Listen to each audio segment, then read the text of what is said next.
I was standing outside my little girl's kindergarten, which opens at 8:45. So it was, I guess, about 2 minutes prior, about 8:43, and I heard a plane going over, which is quite normal because we're on that flight path. But as it went over, I heard a major change in the sound of the plane. I almost want to say that it sounded like an explosion. And when I looked up, the plane was coming through the clouds, and its right engine was actually on fire. The right engine, so you were able to make out clearly exactly which part of the plane was on fire.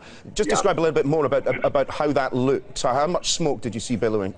Well, there wasn't a lot of smoke billowing out at this stage because the actual engine itself was on fire. Now, I don't ask as to why I know about that sort of thing, but I have an app on my phone that shows you what planes are going over because I live on the flight path. So I quickly flicked onto it, and it showed me that it was an A319 coming from Oslo, British Airways.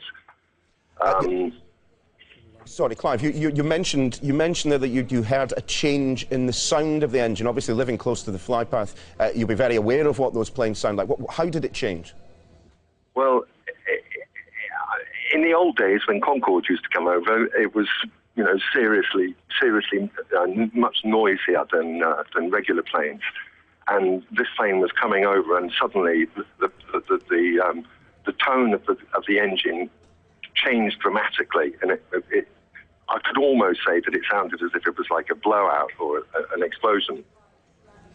And Clive, you've lived close to the flight path for some time. Have you ever seen anything that looked like this coming into Heathrow? No, absolutely not. And I'm absolutely certain that as it came through the clouds, and I looked up, it was an A319, and the right engine was on fire. It wasn't smoking, it was actually on fire.